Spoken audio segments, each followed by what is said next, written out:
This evening we begin a new series of discussions,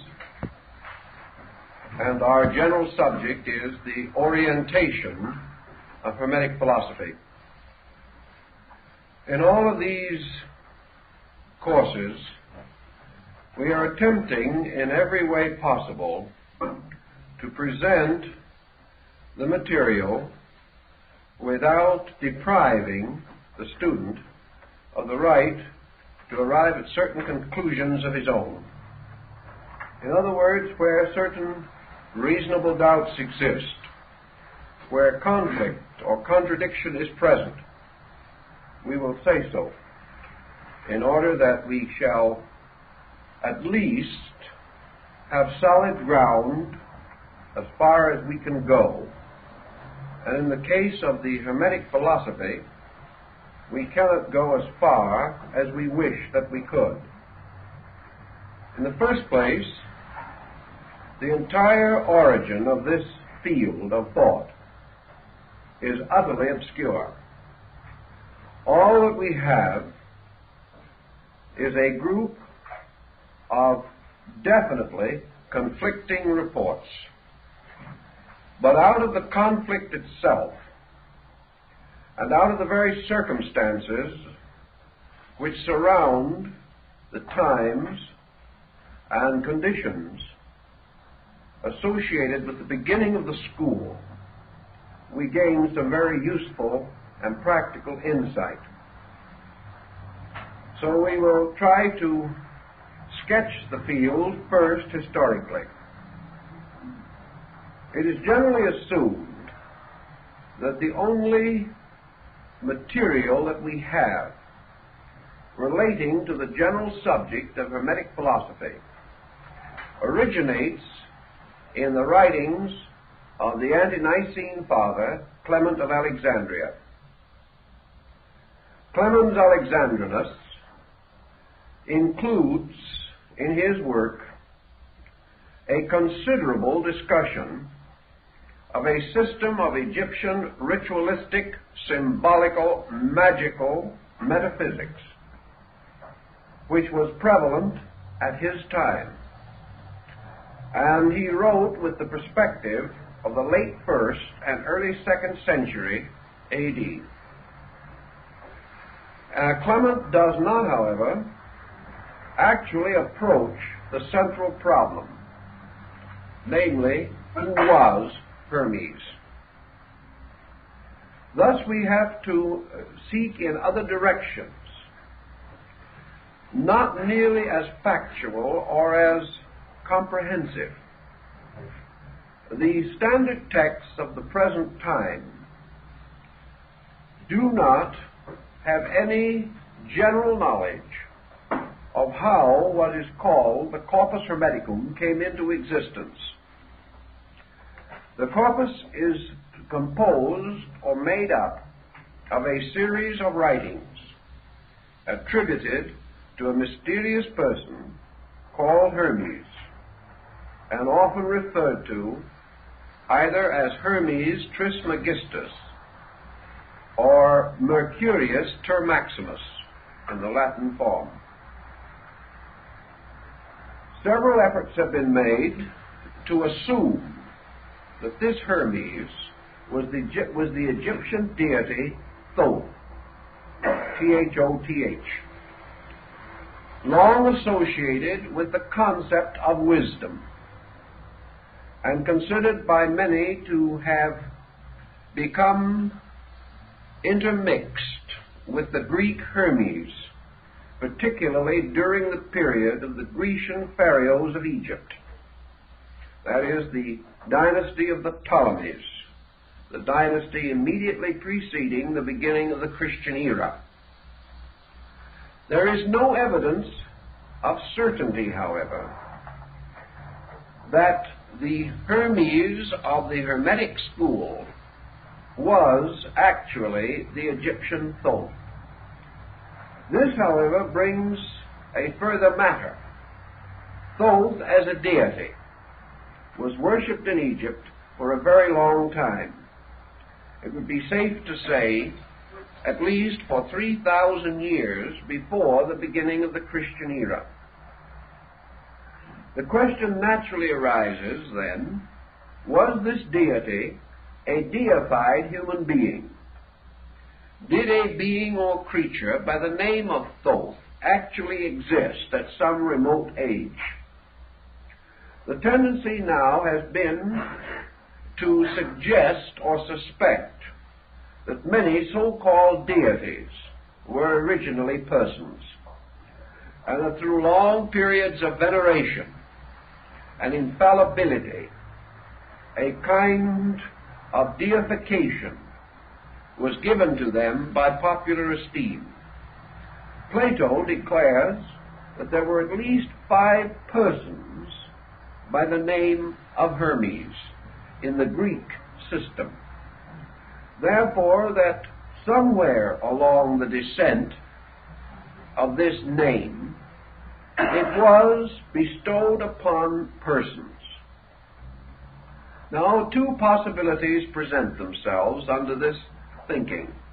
The first is that the original concept of Thoth as one of the 5 elder deities of Egypt was that he was a god, and like Osiris, was originally a divine being, the basis of a general worship, at least in certain provinces and areas of Egypt. That later, this name was bestowed upon certain human beings as a title of honor or distinction. They were given names to indicate that they were Thoth-like or Hermes-like. Also, there is something to recommend the idea that early writers, recognizing Hermes as the deity of universal mind, took the position that mind is the author of all works. Therefore, that behind the human author of every product is the universal mind, who might well, therefore, be regarded as the genuine compiler, writer, or editor of the work. Thus, a work could be dedicated to the universal mind as its true author. Thus, persons in many ages could attribute their own productions, particularly those of vision and inspiration, to a deity long honored and regarded. It might then well occur that, as in other religions and in other systems, Thoth-inspired teachers were said to have arisen, becoming the embodiments or incarnations of the principle of wisdom, therefore entitled to bear this name. Certainly there were several persons by the name of Orpheus, as Taylor points out for us in his analysis of the mystical hymns of Orpheus. There was certainly more than one person in the course of time known as Zoroaster or Zarathustra.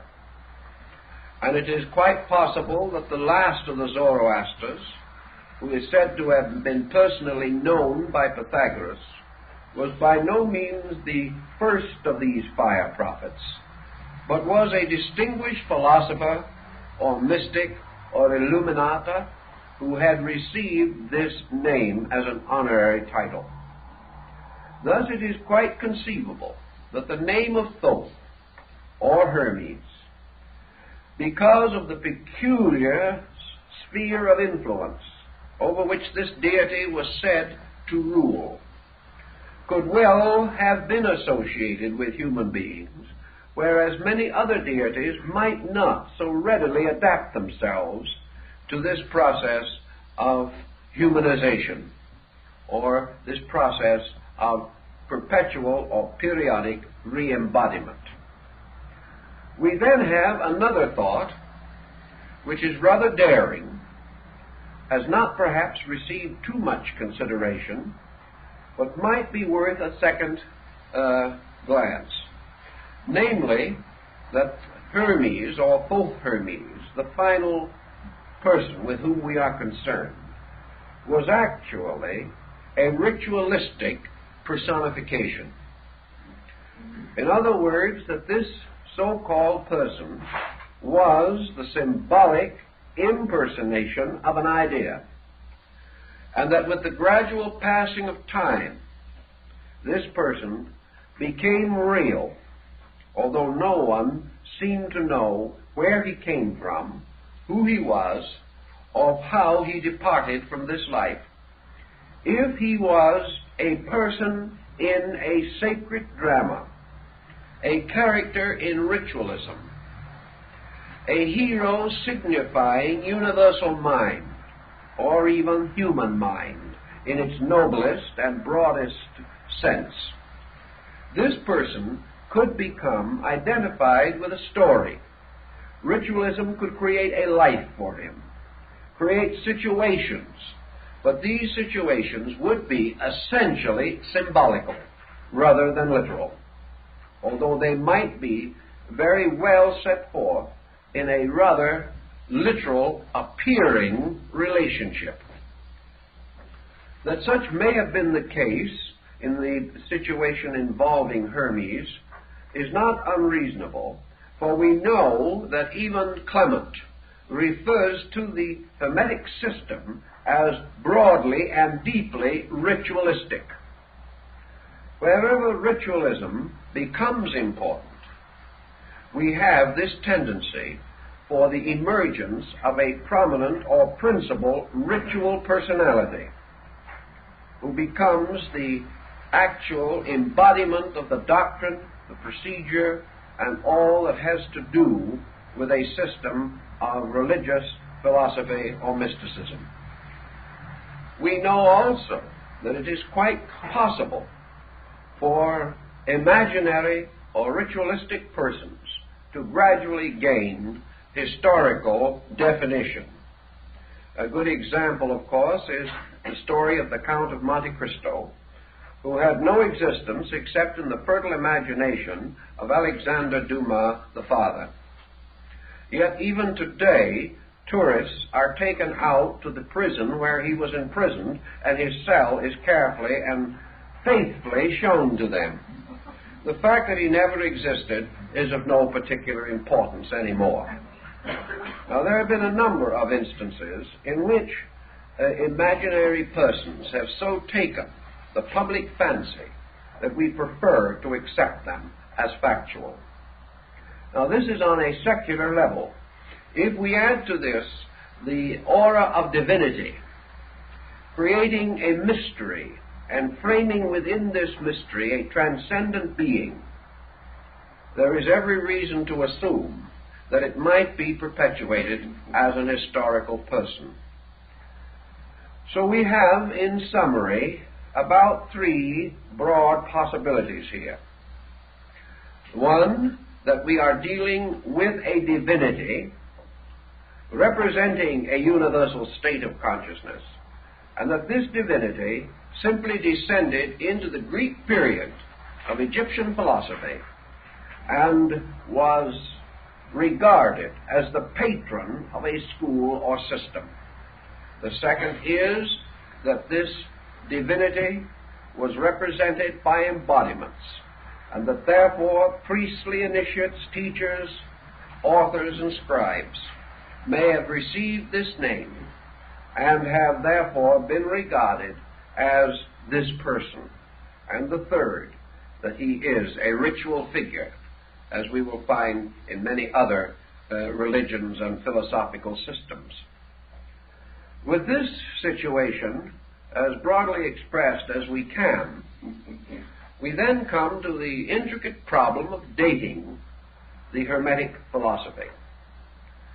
Nearly always we must date a subject, particularly an unknown work, by context, by a study of the structure, by a study of the internal ideas presented. It is nice to assume that ideas can be born out of time, or that they can appear full-born and full-grown like Minerva from the head